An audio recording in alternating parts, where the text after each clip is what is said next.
কৃষ্ণ। আজকে শুরু করতে যাচ্ছি নারদ ভক্তি সূত্রের 21তম সূত্র। যথা ব্রজগোপী কানাম, অর্থাৎ শুদ্ধ ভক্তির দৃষ্টান্ত হচ্ছেন ব্রজের গোপিকারা।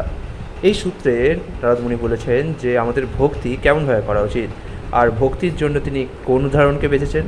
আমাদের ব্রজগোপিকাদের। আর ব্রজগোপিকাদের উদাহরণ হচ্ছে সর্বশ্রেষ্ঠ। দেখি তাৎপর্যে কী বলা হয়েছে।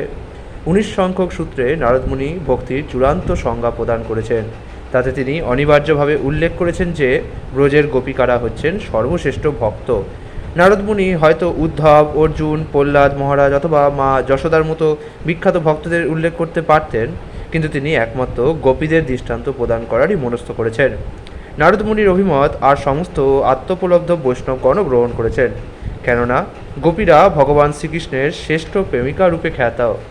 গোপীরা হচ্ছেন সর্বশ্রেষ্ঠা, কারণ তারা সমস্ত কিছুই সমর্পণ করেছেন। তারা তাদের প্রিয়তমের জন্য সমস্ত কিছুই পরিত্যাগ করেছেন। শ্রীল কৃষ্ণদাস কবিরাজ এ সম্পর্কে শ্রীচৈতন্য চরিতামৃতে লিখেছেন, যেগুলি ত্যাগ করা কঠিন, যেমন সামাজিক রীতি, শাস্ত্রীয় বিধান, দৈহিক চাহিদা সকল, সকাম কর্ম, লজ্জা, ধৈর্য, দৈহিক সুখ, বর্ণাশ্রম ধর্ম অনুসারে আত্মতৃপ্তি, এই সমস্তই গোপীরা পরিত্যাগ করেছেন। আর তার সঙ্গে সঙ্গে তাদের পরিবার, আত্মীয় স্বজনের তিরস্কার এবং তাদের দ্বারা প্রদত্ত শাস্তি, এ সমস্তই তারা সহ্য করেছেন ভগবান শ্রীকৃষ্ণের সেবা করার জন্য। তার সুখ বিধান করার জন্যই তারা তার প্রতি প্রেমময়ী সেবা সম্পাদন করেন। শ্রীকৃষ্ণের সঙ্গে গোপীরা মাধুর্য অর্থাৎ দাম্পত্য রসে অধিষ্ঠিত। আবার যারা প্রাথমিক স্তরের ভক্ত, যারা অন্যান্য রসে ভগবানের সেবা করে থাকেন, তারাও ভক্তিরাজ্যে গোপীরাজ্যে সর্বশ্রেষ্ঠা তা উপলব্ধি করে থাকেন। দৃষ্টান্তস্বরূপ বলা যায়, নারদমুনি যখন ভগবান শ্রীকৃষ্ণের সঙ্গে সাধারণত বৈকুণ্ঠ বা দ্বারকার ঐশ্বর্যভাবেই সঙ্গ লাভ করেন। শ্রীকৃষ্ণের সঙ্গে আলোচনার সময় নারদমুনি প্রায়ই তার অচিন্ত্য ঐশ্বর্যের প্রশংসা করে থাকেন। দৃষ্টান্তস্বরূপ একদা নারদমুনি ভগবান শ্রীকৃষ্ণের 16,000 প্রাসাদের বেশ কয়েকটিতে গমন করে আশ্চর্যান্বিত হয়ে দেখলেন ভগবান এমনভাবে নিজেকে প্রকাশ করেছেন যে তিনি তাকে প্রত্যেক মহিষীর সঙ্গে একজন করে শ্রীকৃষ্ণকে দর্শন করলেন। নারদমুনি বললেন, প্রত্যেকের নিকটই আপনার দিব্যপদ সর্বদাই অচিন্ত। আমি যতদূর জানি, আমি আপনাকে কেবলই বারংবার সশ্রদ্ধ প্রণতি জ্ঞাপন করতে পারি। নারদমুনি যেহেতু ভগবান শ্রীকৃষ্ণের একজন বিদগ্ধ এবং ঘনিষ্ঠ ভক্ত, তিনি ভালোভাবেই অবগত আছেন যে গোপীদের মধ্যেই শ্রীকৃষ্ণ প্রেমের পরম পরাকাষ্ঠা বর্তমান। তদ্রূপ সুখদেব গোস্বামী, ভীষ্মদেব এবং ব্যাসদেবের মতো ভক্তরাও গোপীদের সর্বশ্রেষ্ঠ পদের প্রশংসা করেন।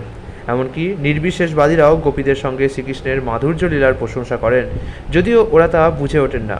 বৃন্দাবনের গোপীদের প্রশংসা করতে গিয়ে একজন নির্বিশেষবাদী স্বামী বলেছেন, গোপীলীলা হচ্ছে প্রেম ধর্মের চরম পরাকাষ্ঠা, যেখানে স্বতন্ত্র অস্তিত্ব বিলুপ্ত হয় আর সমস্ত কিছুই একাকার হয়ে যায়।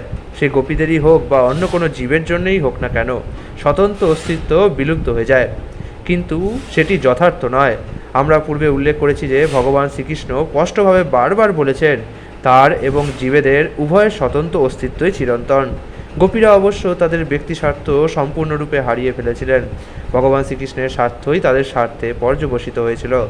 গোপীদের রাসনৃত্যকে কেবলই নির্বিশেষ ব্রহ্মে বিলীন হয়ে যাওয়ার একটি মঞ্চ হিসাবে গ্রহণ করলে প্রশংসা করার উদ্দেশ্য হলেও তা হবে গোপী এবং গোপীলার প্রতি মারাত্মক অপমানসূচক। জ্যোৎস্নালোকিত বৃন্দাবনের বনে তারা যখন শ্রীকৃষ্ণের নিকট উপনীত হয়েছিলেন, তখন গোপীরা কখনো চাননি যে ভগবান তাদেরকে জ্ঞানযোগের মাধ্যমে বিলীন হয়ে যাওয়ার উপদেশ প্রদান করুন। তারা রাসনৃত্যকে সেইভাবে দর্শনও করেননি। কুরুক্ষেত্রে শ্রীকৃষ্ণের দর্শন পেয়ে শ্রীমতী রাধারানী যে মনোভাব নিয়ে কথা বলেছিলেন, সেই ভাব অবলম্বন করে শ্রীচৈতন্য মহাপ্রভু একসময় অভিযোগ করেছিলেন যে শ্রীকৃষ্ণ গোপীদেরকে যোগ আর ধ্যান শেখানোর চেষ্টা করছে।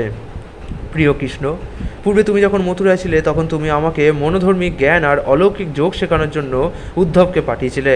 এখন তুমি নিজেও সেই একই কথা বলছো, কিন্তু আমার মন তা গ্রহণ করছে না। আমার মনের মধ্যে জ্ঞানযোগ বা ধ্যানযোগের জন্য কোনো স্থান নেই। তুমি আমাকে ভালোভাবেই জানো, তা সত্ত্বেও তুমি আমাকে জ্ঞানযোগ আর ধ্যানযোগের উপদেশ প্রদান করছো। এইরূপ আচরণ তোমার জন্য শোভা পায় না। আমি আমার চেতনাকে তোমা থেকে উঠিয়ে নিয়ে জড় কার্যকলাপে নিয়োগ করতাম, কিন্তু চেষ্টা করেও আমি তা করতে পারছি না। স্বাভাবিকভাবেই আমি কেবল তোমার প্রতি অনুরক্ত। তাই তুমি যে আমাকে তোমার ধ্যান করার উপদেশ প্রদান করছো, তা কেবলই হাস্যকর। তুমি যদি আমাকে তোমার উপদেশ গ্রহণের প্রার্থী হিসাবে গ্রহণ করো, তবে সেটি তোমার ক্ষেত্রে মোটেই শোভা পায় না। হরে কৃষ্ণ।